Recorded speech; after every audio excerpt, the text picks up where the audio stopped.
Salam, bugünkü dərsimiz say sistemləri mövzusudur. Dərsimizin adından da göründüyü kimi say sistemi, yəni say təşkil edir. Yəni nələrin sayı olur? Ədədlərimizin sayı olur. Deməli, say sistemimizi təşkil edən əsaslar nə olacaq? Rəqəmlərdən, yəni rəqəmlərdən düzəlmiş ədədlərimiz say sistemini təşkil eləyəcək. Say sistemi iki qrupa ayrılır. Bəli, say sistemləri mövqeli və mövqesiz say sistemi olmaqla iki qrupa ayrılır. Bəs mövqeli say sistemi nə deməkdir? Mövqesiz say sistemi nə deməkdir? İndi onları daha da aydınlaşdıracağıq. Birinci başlayırıq mövqesiz say sistemindən. Burada belə bir cümlə yazıb ki, mövqesiz say sistemində ədədin rəqəminin qiyməti dayandığı mövqedən asılı deyil. Bu nə deməkdir? Deyir ki, buna misal olaraq Rum rəqəmlərini göstərmək olar. Yəni deyir, mövqesiz say sistemi elə bir ədədlərdir ki, elə bir say sistemidir ki, ədəd, rəqəm harda dayanırsa dayansın, onun mövqesinə asılı olaraq cəmiyyəti heç vaxt dəyişməyəcək. Məsələn, biz Rum say sistemində sadə bir dənə ədəd yazırıq. Yazıram 5 qarşısında 1 də 1 qarşısında 5. Bilirəm ki, birinci yazdığım 5 üstəgəlsin 1, yəni 6 ədədidir. Yəni bunu normal ədədlərimizə çevirəndə Rum say sistemindən bu bizə 6-nı verir. Digər isə 5 çıxılsın 1-dir. Bu isə bizə 4-ü verir. Yəni burada əsas məqsəd odur ki, niyə Rum say sistemindən mövqesiz deyilir? Çünki fikir verdiksə, burada toplama olsa belə, yəni 5 burada da 5-i bildirir. Mən bunu belə deyək, 1-in əvvəlində də, 1-in sonrasında da yazsam, bu yenə 5-i bildirir. Və yaxud da buradakı 1. Bu 5-dən sonra yazılsa da onsuz da 1-i bildirir, 5-dən əvvəldə yazılsa da 1-i bildirir. Yəni fikir verdirsə, mövqesindən asılı olaraq heç vaxt cəmiyyəti dəyişmədi. Əvvəldə də olsa, sonrada da olsa, eyni cəmiyyəti bildirdi. Yəni mövqesindən asılı olaraq cəmiyyətində dəyişmə baş vermirsə ədədin, deməli bu mövqesiz say sistemidir. Dəyişmir. Cəmiyyət olaraq eyni cəmiyyətdə qalır. Mövqesiz say sistemi, yəni Rum say sistemlərini danışmışkən, Rum say sistemlərinə də biraz diqqət yetirək ki, Rum say sistemlərimizdə nələr var idi? Təbii ki, bilirik ki, Rum say sistemində müəyyən işarələr var ki, bizim hansı ədədlərimizi göstərir, onları yəni müəyyən qədər bilməliyik. Ən azından ona qədər bilirik. Ondan sonra isə el 50-ni bildirir, C 100-ü bildirir, D 500-ü bildirir, M hərfi isə 1000-i bildirir. Yəni biz bu işarələrdən istifadə etməklə Rum say sistemində biz ədədlərimizi normal şəkildə düzəldə bilərik. Burada nümunələr verilir. Məsələn, burada deyilir ki, Rum ədədlərində rəqəmlər soldan sağa, böyükdən kiçiyə doğru yazıldıqda rəqəmlərin qiyməti toplanılır. Bəli, baxıram ki, böyük ədədlərdir. Məsələn, 1000, 1000, D 500, C 100, L 50, burada göstərilən ədəd 7. Yəni, baxıram ki, problem yoxdur. Soldan sağa doğru, böyükdən kiçiyə doğru yazılıbsa əgər, onun rəqəmlərini cəmləyib normal ədədimi alıram. 2 dənə M-dir, 2 dənə 1000-i cəmləyib. M-dən sonra D-dir, 500-ü cəmləyib. D-dən sonra C-dir, 100-ü cəmləyib. C-dən sonra L-dir, 50-ni cəmləyib. 5-i cəmləyib və 2 dənə 1-i cəmləyib 2657 ədədini alıb. Amma deyir ki, əgər kiçik rəqəmdən sonra böyük rəqəm gəlirsə, onda kiçik qiyməti mənfi hesab edilir. Belə deyək. Məsələn, burada M gəlibdir. Burada problem yoxdur. M-imiz 1000-dir. Amma baxıram ki, burada C gəlib bundan sonra M gəlibdir. Bu o deməkdir ki, deməli, kiçik hərf böyük hərfdən əvvəldə gəlibsə, burada bir çıxma əməli yerinə yetirilməlidir. Ona görə C-ni burada -100 kimi verib. M-i normal qaydada 1000 verib. Və yaxud da bura baxıram. X 10-dur, C 100-dür. Axı 10 C-dən, yəni 100-dən əvvəldə gəlibsə nə olmalı idi? Mənfi işarəsi ilə göstərilməlidir. Yəni çıxma əməli yerinə yetirilməlidir. Ona görə də diqqət etmək lazımdır ki, Rum say sistemlərində kiçik ədəd böyük ədəddən əvvəldən mi gəlib, sonradan mı gəlib? Əgər əvvəldə gəlibsə mənfi kimi qəbul edilir, sonrada gəlibsə normal ədədimizi düzəldə bilərik, cəmləyərək. Bu bizim mövqesiz say sistemimizdir. Gəldik mövqeli say sistemi. Mövqeli say sistemində isə qayda belədir ki, ədəd, rəqəmlərimiz ümumiyyətlə dayandığı mövqedən asılı olaraq cəmiyyəti dəyişir. Bura sadə bir ədəd yazacağım. Yazıram 222. 222 ədədini. Baxıram, 2-lərdir, amma dayandığı mövqedən asılı olaraq bunların cəmiyyəti artıq dəyişəcək. Niyə? Deyirəm, baxın, buradakı 2 təkliyi bildirir. Təklik. Ortadakı 2 mövqe olaraq yüzlüyü bildirir. Yüzlük. Buradakı 2, daha doğrusu ortadakı 2 onluğu bildirir. Bunu düzəldək. Ortadakı 2 onluğu bildirir. Burada, burada isə yüzlüyü bildirir. Baxdıq ki, həqiqətən də 2-nin mövqesi dəyişdikcə, onun, yəni mövqesinə görə cəmiyyəti də dəyişir. Bax, bu halda biz buna deyəcəyik, bu mövqeli say sistemini təşkil edən bir ədəddir. Mövqesizdə cəmiyyət mövqedən asılı olaraq dəyişmədi ki, hər yerdə eyni cəmiyyətə məxsus idi, eyni qiymətə məxsus idi. Amma mövqeli say sistemində isə ədəd, ümumiyyətlə yazılan ədəddə rəqəmlər dayandığı mövqedən asılı olaraq cəmiyyəti hər zaman dəyişir. Qaydamızda nə deyilir? Deyilir, mövqeli say sistemində hər bir rəqəm dayandığı mövqedən asılı olaraq müəyyən qiymətə malikdir. Bəli, mövqeli say sistemlərinə misal olaraq gündəlik həyatda istifadə etdiyimiz onluq say sistemini, həmçinin kompüterdə simvolları kodlaşdırmaq üçün istifadə edilən ikilik say sistemini və digər, yəni 8-lik, 16-lıq say sistemlərini misal göstərmək olar. Gəldik, ikilik, 8-lik, 10-luq, 16-lıqdan danışdıq. Bir dənə bunun yanına da qeyd eləyək. Dedik, onluq say sistemindən harda istifadə olunacaq? Gündəlik həyatda. Yəni gündəlik həyatda dediyimiz, yəni hansı ki, gündəlik həyatda biz ədədlərdən, rəqəmlərdən ki, istifadə edirik, onların hamısı onluq say sistemində olan ədədlərdir. Və yaxud da belə deyək, riyaziyyatda istifadə etdiyimiz ədədlər hamısı onluq say sistemində verilmiş ədədlərdir. Bəs ikilik harda istifadə olunurdu? İkilik əsasən demək olar ki, kompüterdə istifadə olunan rəqəmlərimizdir, kompüterdə.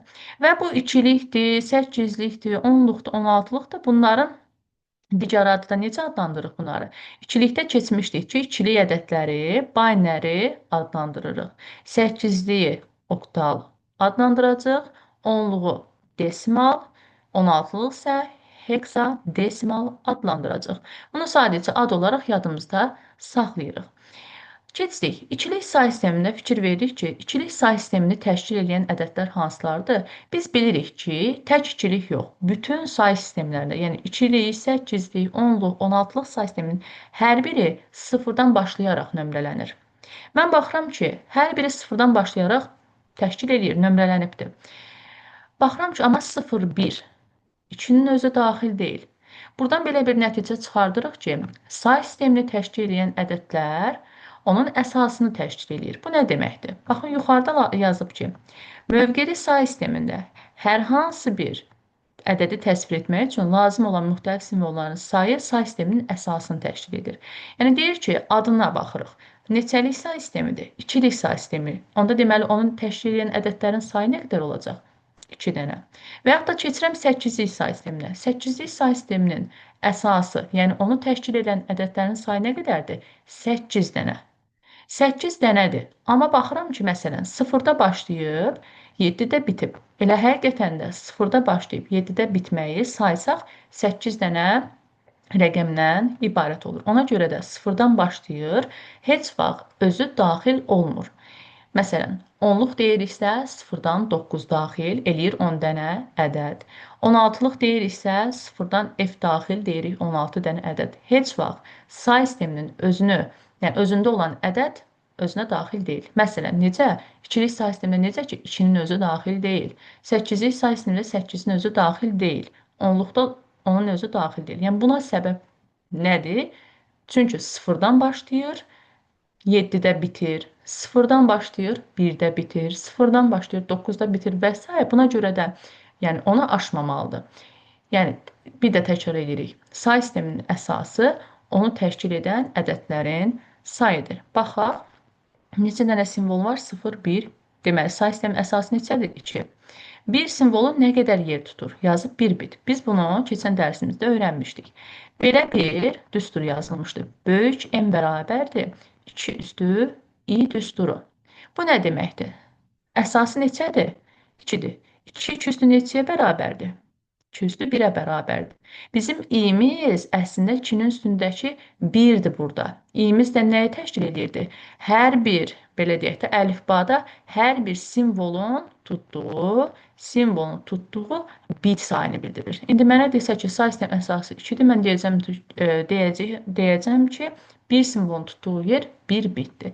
Və yaxud da keçirəm 8-lik. Say sistemin əsası neçədir? Deyirdik ki, onu təşkil edən rəqəmlərinin sayı say sisteminin əsasını verir. Baxdım ki, say sisteminin əsası 8-dirsə, onda mən bu düstura əsasən fikirləşsəm, 8 2 üstü neçədir? 8 2 üstü 3 olduğuna görə hər bir simvolun tutduğu yer 3 bit olacaq. Keçdim onluğa. Onluqda elə bir şey demir, çünki onluğa hələ biz 2-nin üstü kimi konkret deyə bilmərik. Keçərəm 16-lığa. 16-lıq say sistemində əsası 16-dır və bu düsturdan yenə nə çıxacaq? 2 üstü 4 bərabərdir 16 olduğu üçün hər bir simvol üçün ayrılan yer olacaq 4 bit. 4 bit. Belə.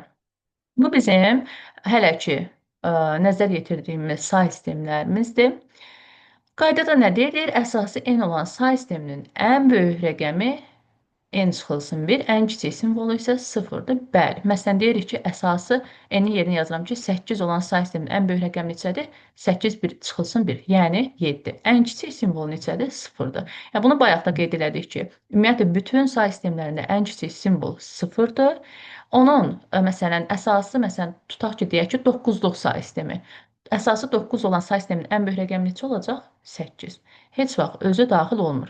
Özündən bir vahid kiçik rəqəm onun həmin say sisteminin ən böyük rəqəmi adlanır. Aha, keçdik. İndi baxırıq, say sistemlərindən danışdıq. Bildik hansı say sistemlərimiz var, mövcuddur.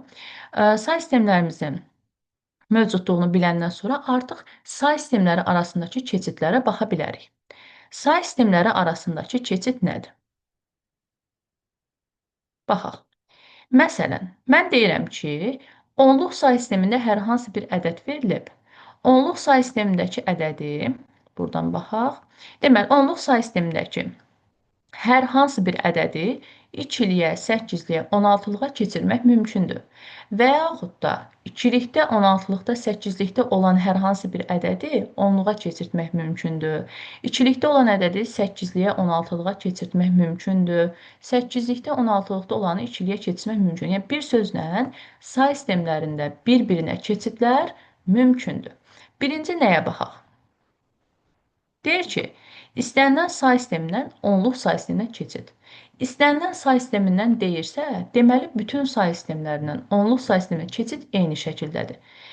Məsələn, deyirəm ki, onda belə çıxır ki, öyrəndiyimiz 2-likdən, 8-likdən, 16-lıqdan hamısından onluğa keçid eyni qaydadadır. Eyni qayda.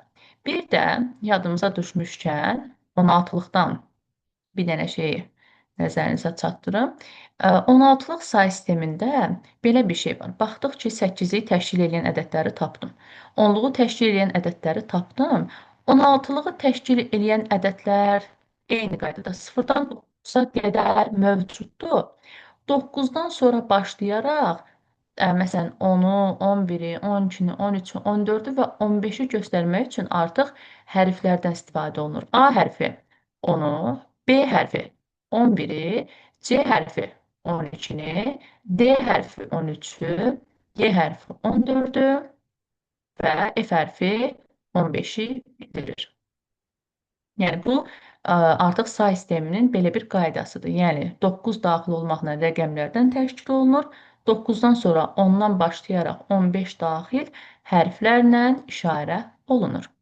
Qayıtdıq bura. Nə dedik? Dedik ki, bütün say sistemlərimizdən eyni qayda ilə onluq say sistemimizə keçə bilərik. Bəs bu hansı qaydadır? Aşağıda nümunə göstərilib. Məsələn, bir dənə ikili ədəd yazıb. 1, 0, 1, 0, 0, 1, 1. Bəli, bütün say sistemlərimizdən onluq say sisteminə keçmək üçün sağdan sola doğru, bax, ox qoyuram. Sağdan sola doğru başlayaraq 0-dan üzərinə rəqəmlər yazıram. 0, 1, 2, 3, 4, 5, 6. Hara qədər davam edirsə rəqəmim, ora qədər də üzərinə doldururam. Sonra nə edirik? Həmin bu ikilikdə olan hər bir rəqəmi ayrı-ayrılıqda say sistemimizin əsasına vurub, üstündəki ədədinə qüvvətə yüksəldirik. Məsələn, götürdüm 1-i. Say sisteminin əsası nədir? 2. 2-yə vurdum, üstündəki ədədə yüksəltdim. Sıfıra keçdim. Sıfırı say sisteminin əsasına vurdum. Üstündəki ədədə, rəqəmə yüksəltdim. Buradakı 1-i vurdum 2-yə, üstündəki 4-ə yüksəltdim. Sıfırı vurdum 2-yə, üstündəkinə yüksəltdim. Sıfırı vurdum 2-yə, üstündəkinə yüksəltdim. 1-i vurdum 2-yə, üstündəkinə yüksəltdim və sonuncu birimizi vurduq 2-yə, üstündəki rəqəmə yüksəltdim. Bir-bir bunları hesablasaq, hesablayacaq ki, 2 üstü 6 64-dür. Onsuz da bunu nəyə vursam 0 eləyir? Bu 0-dır, bu 0-dır və bu 0-dır. Ona görə hesablayacağım ki, bura həqiqətən də 64 eləyir. 64, 64. Bura mənə verəcək 16. Bura verəcək 2. Bura isə 1 rəqəmini verəcək. Və bunları həqiqətən də toplasaq, bizə 83 ədədini, 83 onluq ədədini verəcək. Çünki biz bu qayda ilə hansı say sisteminə keçdik? Onluq say sisteminə. Keçdik bu misala. Yenə onluğa keçmək üçün sıfırdan, yəni sağdan sola doğru sıfırdan başlayaraq nömrələdik. Yenə götürürük rəqəmlərini, say sistemimizin əsasına vurub qüvvətə yüksəldirik üstündəki ədədə. Deməli, biz bunu necə düzəltməliyik? Düzəltməliyik. 1 vurulsun say sistemimizin əsası, yəni 16 üstü üzərindəki ədəd plus F ədədi. F ədədi nə idi 16-lıqda? F ədədi 16-lıqda 15 idi. 15-i vuracaq 16-ya, üstünə yazacaq 1. C ədədimiz nə idi? 12. 12-ni vuracam 16-ya, yəni say sistemin əsasına, qüvvətinə yüksəldəcəm. Baxaq aşağıdakı qaydada da bəli, eyni qaydada tamamilə. Yəni bizim yazdığımız qaydada verib və cavabı deyir ki, 508 onluq ədəd alınır. Eyni şey 8-lik üçün də keçərlidir. Məsələn, 8-likdə bir dənə ədəd düzəldirəm. 8-likdə bir dənə ədəd düzəldirik. 7, 6, 8-lik say sistemi. Yenə onluğa çevirəni nə edəcək? Üstünə 0 birimizi yazacaq. 7 vurulsun 8 üstü 1 plus 6 vurulsun 8 üstü 0 ədədini mənə verəcək. Və bunları toplayacağım təbii ki. 56-ın üstünə də 6. 56 burada eləyəcək. 6 da burada eləyəcək. Bu da mənə 62 onluq ədədini vermiş olacaq. Yəni, bütün say sistemindən, istənilən say sistemindən onluğa keçmək üçün bu qayda ilə rahat şəkildə keçə bilərik. Bəs görək, onluq say sistemindən digər say sistemlərinə necə qayda ilə keçirik? Ümumiyyətlə, onluq say sistemindən digər istənilən qayda ilə keçmək üçün, daha doğrusu, onluq say sistemindən digər bütün say sistemlərinə keçmək üçün yenə bir dənə qaydamız var. Hansı qaydamızdır? Bölə-bölə getmək qaydası. Məsəl üçün, gəlin burada bir misala baxaq. Məsələn, götürək 37 onluq ədədini. Deyirik, artıq onluq say sistemindən ikilik say sisteminə keçmək lazımdır. Onluq say sistemindən ikiliyə, yəni ümumiyyətlə hansı say sisteminə keçiriksə, həmin say sisteminin əsasına bölə-bölə gedirik. Nə edibdir? Götürüb 37 ədədini 2-yə böldü.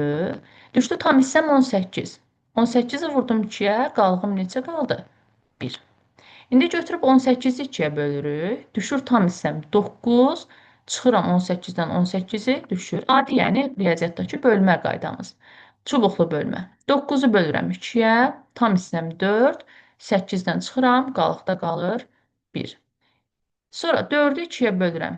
2 tam hissəm, çıxıram 4-dən 4-ü, qalığımda 0. Nə qədər ki bölünür, davam edirik bölmə işinə. 2 qalmışdı, 2-ni götürdüm, 2-yə böldüm. Tam hissəm 1 düşdü. 2-dən 2-ni çıxdım, qalığım 0. Artıq baxıram ki, buradakı 1-i, yəni alınan 1-i 2-yə bölməyim mümkün deyil. Burada saxlayıram. Sonuncu qismət daxil. Qismətdən qalıqları üzü yuxarı doğru düzürəm. Alınan ədəd ikilik ədədimizdir. Baxın, 1, 0, 0, 1, 0, 1 ikilik ədədini almış oluruq. Və yaxud da başqa birini göstərək. Deyir ki, 8525 onluq ədədini 16-lıq say sisteminə keçmək lazımdır. Necə keçəcəyik? Təbii ki, burada say sistemin əsası 16 olduğu üçün bu ədədi artıq 16-ya bölə-bölə getməliyik. 8525 16-lıq ədədini böldüm. Tam hissəm düşdü 532. Qalığım, deməli, düşdü 8512. Bunlar da çıxsaq, qalığımda qalacaq 13. 532-ni 16-ya böləndə 33 dəfə düşür. 528-i çıxanda qalıqda qaldı 4. 33-ü 16-ya bölürəm. Tam hissəm 2. 16-nı 2-yə vuranda 32 eləyir. 33-dən də 32 çıxanda 1. Biz indi bunu düzməliyik. Sonuncu qismət daxil.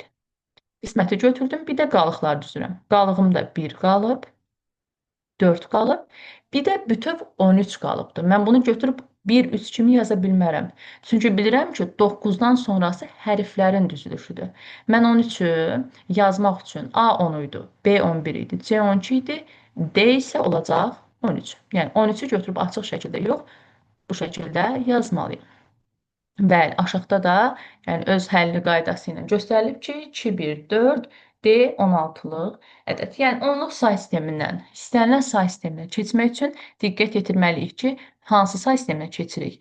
Hansı say sisteminə keçiriksə, həmin əsasa bölə-bölə gedirik və bu üsuldan hər zaman istifadə edə bilərik. Bir dənə də məsələn, yolumuz var. Onluqdan ikilik say sisteminə keçmək üçün. Yəni, normalda 2-yə bölə-bölə gedirik. Yəni, bu üsulumuz var. Bu da doğrudur. Amma bəzən elə olur ki, onluq say sistemində böyük bir ədəd verir. Təbii ki, böyük bir ədədi 2-yə bölə-bölə gedib həm buna çox zaman sərf olunur, həm də belə deyək də, yığcam olmur. Amma yəni bu üsuldan da istifadə etmək olar. Yəni problem yoxdur. Digər bir üsulumuz nədir? Deyir ki, məsələn, onluq say sisteminə bir dənə ədəd verilir. Biz bunu ikilik say sisteminə keçmək istəyiriksə, böyük bir ədədi ikiliyə, o zaman 2-nin qüvvətləri ilə bunu tapırıq. Necə bir şeydir? Baxın, buraya yazaq. Məsələn, 147 ədədi verib də bizə, düzdürmü? 147 onluq ədədi ikiliyə keçirmək istəyirik. Mən bunu ikiliyə keçirmək istəsəm, bir üsulum necə idi? 2-yə bölə-bölə getmə üsulu. Bu üsulu qoyduq bir qırağa. Başqa bir üsulumuz isə 2-nin qüvvətlərinə yaxın olanlarla işləyəcək. Birinci fikirləşirəm ki, 147 2-nin üstlərindən hansına yaxındır? Deyirəm, 147 2 üstü 7-yə yaxındır. 2 üstü 7 neçədir? 128. Həmin bu 128-ni çıxardıram 147-nin içindən, görüm yerdə nə qalacaq. 147-nin içinə 128-ni çıxardanda qalacaq deməli. 17-dən 8, 9, 3-dən 2, 39. 19 daha doğrusu. 9. Yerdə qalıb 19-u. 19-u 2-nin üstlərindən hansına yaxın götürə bilərəm? 2 üstü 4-ə yaxın götürə bilərəm. Düzdürmü? 19-undan da 16-sını çıxaram. Nə qədər qalacaq? 3 dənə. Deyirəm, bəs 3-ü, qalan 3-ü 2-nin üzərindən neçəyə yaxın göstərə bilərəm? 2 üstü 1-ə yaxın göstərə bilərəm. Deyirəm, 3-ündən də ikisi getdi, qaldı yerdə 1-i. 1-i isə mən 2 üstü 0 kimi konkret olaraq götürə bilərəm. Artıq bütün rəqəmlərim sıfırlandı. Deməli, ən çox hansı üstdən başladım? 2 üstü 7-dən başladıq. Deməli, ta ki 2 üstü 7-dən 2 üstü 0-a qədər düzülüşümü aparıram. Hansı üstlərdən istifadə etmişəmsə, bu deməkdir ki, hansı üstlərdən istifadə etmişəmsə, bu o mənaya gəlir ki, yəni bu ədədlərindən istifadə etmişəmsə, bunlar 6 doludur. 6-ın dolu olmağı nə deməkdir? Yəni 6 bir rəqəmi ilə doludur. 2 üstü 7-dən istifadə etmişəm. Altına yazdım 1. 2 üstü 6-dan və yaxud da 2 üstü 5-dən istifadə etməmişəm ki, onların yerinə yazıram 0, 0. 2 üstü 4-dən istifadə etmişəm. 1. 2 üstü 3-dən, nə də 2-dən istifadə etməmişəm. 0, 0. 2 üstü 1-dən istifadə etmişəm. 1 və 2 üstü 0-dan istifadə etmişəm. 1. Mən bu ədədləri bir-birinin yanınca düzsəm, bu şəkildə ikilik ədəd almış olacam. Bu da bizim onluq say sistemimizdən ikilik say sisteminə keçmək üçün başqa bir üsulumuzdur. Burada nə deyilir? Deyir, əgər verilmiş ədəd onluq say sistemindədirsə və həmin ədəd 2 üstü n şəklində birbaşa göstərilə bilirsə, həmin ədəd ikilik say sisteminin yazılışına bir ədəd 1 simvolu, n sayda 0 simvolu var deməkdir. Bu qeyd nə deməkdir? Baxın, biz burada 147 onluq ədədini məsələn keçirdirdik ikilik say sisteminə. 147-ni fikir verdiksə 2-nin üstlərinə yaxın olanlarla getdik. Çünki 2-nin üstü, yəni 147 2 üstü bir şey deyil. Ona görə yaxınlarına götürdük. Amma deyir ki, konkret olaraq 2-nin məsələn, desək ki, tutaq ki, 128 ədədi. Düzdürmü? Axı 128 ədədin özü 2 üstü 7-dir konkret olaraq. Yəni deyir ki, əgər bir şeyi biz konkret olaraq 2-nin üstü şəklində göstərə bilmiriksə, yuxarıda etdiyimiz şəkildə 2-nin üzərinə yaxın olanları çıxa-çıxa tapırıq. Bu üsulumuz var. Amma deyir ki, yox, göstərilən ədəd tam olaraq 2-nin üstüdürsə, orada deyəcəyik ki, artıq bu nə deməkdir? Baxın, yazmışım 2 üstü 7-dir bu 128. Bunun üstündəki bu 7 bunun sıfırlarının sayını göstərir. Qarşında da bilirik ki, riyaziyyatdan yazılmasa belə həmişə ədədin qarşısında 1 var deməkdir. Bu o deməkdir ki, onda ədədin qarşısında 1 var həmişə. Yəni ancaq tam olanda, üst tam olanda bunu deyə bilərik. Ədədin qarşısında həmişə 1 var, üstündəki qədər də sıfırlar var. Deməli, ədəd 1-lə başlayır, ardında isə 7 dənə sıfır var. Və yaxud da mən bura 128, indi başqa bir ədəd yazıram 8. 8 də mən konkret 2 üstü 3 kimi göstərə bilərəm. Düzdürmü? Onda bu nə demək olacaq? Ədədim 1 ilə başlayır, ardında 3 dənə 0. Yəni bu da bir qaydamız sayılır. Baxın, burada da göstərilib. Məsələn, 2048-dir. Deyir ki, mən 2048-i necə göstərilə bilərəm? Konkret olaraq 2 üstü 11 kimi göstərə bilərəm. Yəni, bu nə deməkdir? 1, ardında 11 ədəd 0 var deməkdir. Bu belə. Yəni, bu bizim onluqdan ikiliyə, 8-liyə, 16-lığa və yaxud da əksinə 2-likdən, 8-likdən, 16-lıqdan 10-luğa keçmək üsullarımız idi.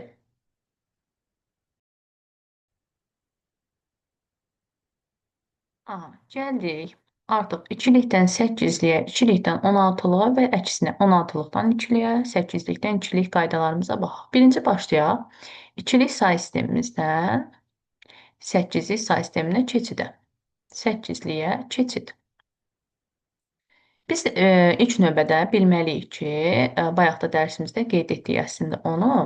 Sadəcə bir daha qeyd eləyək ki, ümumiyyətlə 8-lik, ümumiyyətlə 8-in özü 2 üstü 3-ə bərabərdir. Bunu biz bilirik.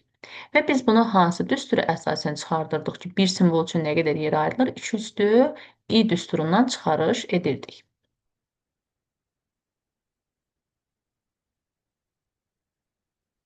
Və buradan biz deyəcəyik ki, hər bir simvol üçün, yəni 8-i keçəndə, 2-likdən 8-liyə və yaxud da 8-likdən 2-liyə keçəndə hər bir simvol üçün 3 bit yer ayrılır. 3 bit yer ayrılır. Bura 2-lik ədəd yazıram. 1, 0, 0, 1, 0, 1. Belə bir ədəd yazdım.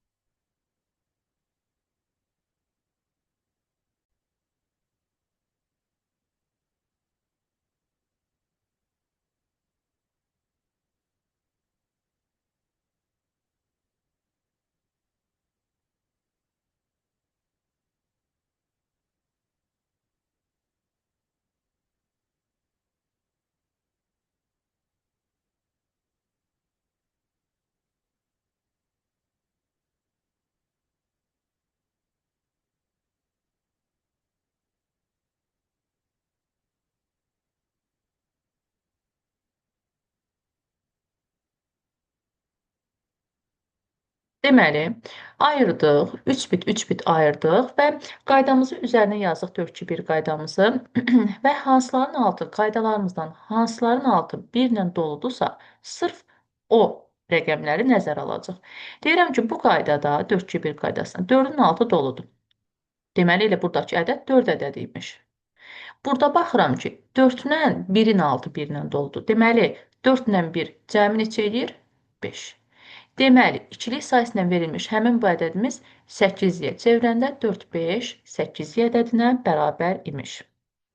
Başqa bir ədəd yazıram. 1, 0, 0, 1, 1, 1, 1, 0, 1. Yenə eyni qayda ilə 8-liyə keçəndə 3 bit olacaq şəkildə ayırırıq və yenə 4-2-1 qaydamızı üzərinə yazırıq və 4-2-1 qaydasının hansıların altında 1 varsa həmin ədədlərimizi nəzərə alırıq. Məsələn, deyirəm buradakı yenə 4-ün altı sadəcə doludursa, bura 4 yazıram. Burada 4-ün də, 2-nin də, 1-in də altı doludursa, bura 7 yazıram. 4 ilə 1-in altı doludursa, sadəcə yenə həmişə altı 1 olanları, yəni altı 1 ilə dolu olanları nəzərə alıb toplayıram. Burada olacaq 5. Deməli, ikilikdən 8-liyə keçirəndə alınan ədədimiz 4, 7, 5, 8-lik ədədimiz olacaq. Bu bizim ikilikdən 8-liyə keçiddir. Bəs əksini düşünsək, desək ki, bəs 8-likdə verilmiş hər hansı bir ədəd. Məsələn, 765 ədədi düşünək. 765 8-lik ədəd. Bəs bunu ikilik ədədlərlə, yəni 0, 1 ilə necə göstərərik? Bunu ikiliyə keçirtmək üçün yazaq bura nəyə keçiririk? İkilik say sisteminə keçirdirik. İkilik say sisteminə keçirmək üçün artıq burada hər bir rəqəmə ayrı-ayrılıqda 4-2-1 qaydamızı tətbiq edəcəyik. 4-2-1 qaydası. Necə tətbiq edirik? Deyirəm ki, 7-ni 4-2-1 qaydası ilə düzəltsəydim ikilik ədədlər şəklini necə düzəldərdim? Nələrin altına 1 yazardım? Həm 4-ün, həm 2-nin, həm 1-in. 4-2-1 qaydamdan nələrin altına 1 yazsam altını düzəldə bilərəm? 4-lə 2-nin altına. 1-ə ehtiyac yoxdur, 0 yazdım. Bir də 5-ə baxıram. 4-2-1 qaydamdan 5-i düzəltmək üçün nələrin altına 5 almaq üçün nələrin altına 1 yazaram?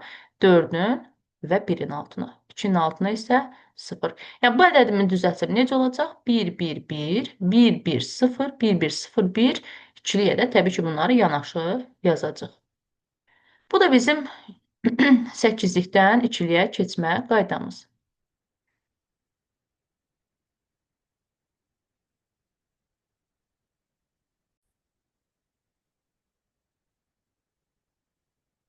İndi isə baxırıq ikilik say sistemindən, ikilikdən 16-lığa və 16-lıqdan ikiliyə necə keçirmək olar? 16-lığa deməli, bizim ikilikdən 16-lığa, 16-lıqdan ikiliyə keçirmək üçün qaydamız artıq burada 8, 4, 2, 1 qaydamız olacaq. 8, 4, 2, 1 qaydası. 8, 4, 2, 1 qaydası. Təbii ki, bilməliyik ki, 16 2 üstü 4-dür, düzdürmü? 16 2 üstü 4-dürsə, onda bizim hər bir simvolumuz üçün nə qədər bit yeri ayrılacaq? 4 bit yeri ayrılacaq. Deməli, biz burada ayrımımızı 4 bit şəklində, yəni 4 yerə ayırmaqla həll edəcəyik. Yenə ikilik ədəd yazıram bura. 1, 0, 0, 1, 1, 1, 0, 1 ikilik ədəd. Neçə ayırırıq? 4, 4. Ayırdıq. Bu hissədən də 4-dən ayırıram. Yenə qaydamızı yazırıq üzərinə. 8, 4, 2, 1 qaydası. Yenə 8, 4, 2, 1 qaydası. Və yenə hansıların altında 1 varsa onları nəzərə alıram. 8-in və 1-in altında 1 var. 8 ilə 1-in cəmi mənə verəcək 9. Burada baxıram, 8-in, 4-ün 1-in altında 1 var. 8 ilə 4 mənə verəcək 12, bir də burada 13. 13 də 16-lıq say sistemimizdə D şəklində verilir. Yəni, biz bunu düzəltsək belə olacaq. 9D 16-lıqda. Bu qədər sadə. 16-lıq say sistemindən bəs əksinə necə keçirik? Bayaqki 8-də necə keçirirdik? Eyni qaydada. Bir dənə 16-lıqda ədəd yazıram. Məsələn, 1 A B ədədi. 16-lıqda. 16-lıq say sistemindən yenə 8, 4, 2, 1 qaydası ilə, amma burada hər bir rəqəmə ayrı-ayrılıqda həmin qaydanı tətbiq edirəm. 1-ə, məsələn, 8, 4, 2, 1 qaydası ilə necə düzəltmək olar? Hamısının altına 0 yazaram, bir dənə 1-in altına 1 yazmaqla. A-mız nədir? 16-lıqda 10. Düzdürmü? Onu düzəltmək üçün 8, 4, 2, 1 qaydası ilə 8, 4, 2, 1 qaydası ilə. Deməli, sadəcə 8-in və 2-nin altına 1 yazmaqla mən 10 ədədini düzəldə bilərəm. Digərlərinin altına 0. 8, 4, 2, 1-imi yazıram. B-miz isə 16-lıqda 11 idi. 11-i düzəltmək üçün bir 8-in, bir 2-nin, bir də 1-in altına 0 yazmaq, 1 yazmaqla düzəldə bilirəm. Bunu da düzəltsək olacaq. 0, 0, 1, 1, 0, 1, 0, 1, 0, 1, 1, ikilik ədədimiz. Bu da isə 16-lıqdan ikiliyə keçmə qaydamızdır. Belə, yəni burada qaydaları əsasən bilmək ki, hansı qaydalardan istifadə edirik? 8, 4, 2, 1-mi, yoxsa 4, 2, 1 qaydasından bu formada keçidlər edə bilərik. Bir də onu qeyd eləyək ki, əgər bizə qarşımıza ya 16-lıqdan 8-liyə keçmə çıxsa və yaxud da 8-likdən 16-lığa keçmə çıxsa, yəni bunu qeyd eləmədik, çünki bunun belə bir keçid qaydası yoxdur. Yəni belə bir keçid qaydası yoxdur. Yəni bizdə birbaşa keçid qaydası yoxdur. Amma məsələn desək ki, 16-dan 8-liyə keç, belə bir misal çıxsa qabağımıza, o zaman gərək biz arada bir ikilik say sisteminə keçək, sonra digərinə keçək. Məsələn, 16-lıqdan 8-liyə keçmək istəyirəmsə, gərək birinci arada ikilik say sisteminə keçəm ki, sonra ikilikdən 8-liyə keçəm. Və yaxud da 8-likdən birinci gəlim ikiliyə keçim ki, sonra gəlim 16-lığa keçim. Bu belə. Sonra isə digərlərində isə qeyd etdik. Bayaqları hansı qayda ilə keçidlər var? Keçidlərimiz yəni bu qədərdir.